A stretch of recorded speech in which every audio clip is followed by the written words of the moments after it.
So these little guys are my solar panels. And I just have them sitting on the ground. I have a wire going through a piece of conduit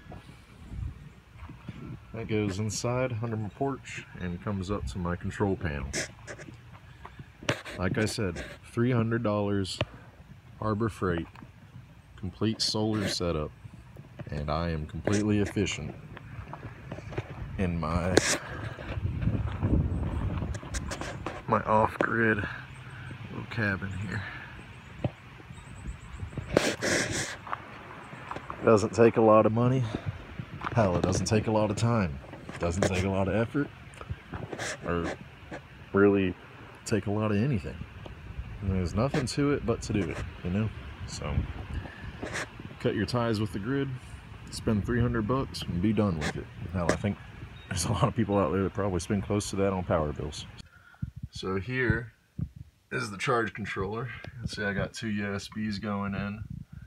I've also hooked up a carport, well, 12 volt power outlet, and I got my 2 lights in here, and they're very bright. They light this thing up, so there's no issues with the light. And then I just have it running down. I don't even have a battery box. I've had it just sitting here on the floor, so really it's not perfect, you know. Could be improved, but and I can always add more batteries and get more storage. And I just have a little hole down there that the wire's going through.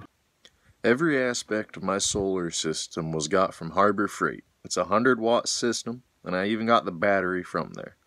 I've been using that for the past year now to power my tiny home. I use it to charge multiple cell phones and other electronic devices, as well as power a portable DVD player that's meant for plugging into the USB ports and stuff in your cars. I power 2 lights, fans. I also can power a small little 12-volt car fridge.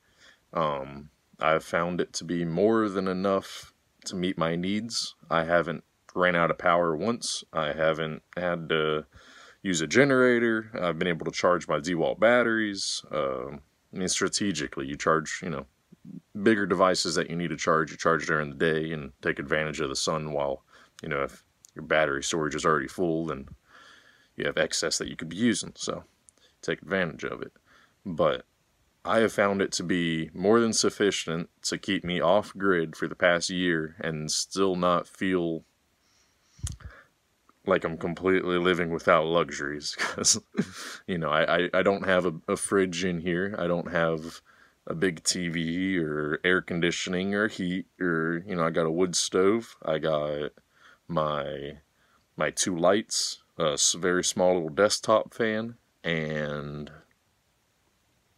that little portable DVD player. But really, that is all I have seemed to really need. I haven't found it to even need to upgrade my battery. I got I want to say a 30 amp hour battery.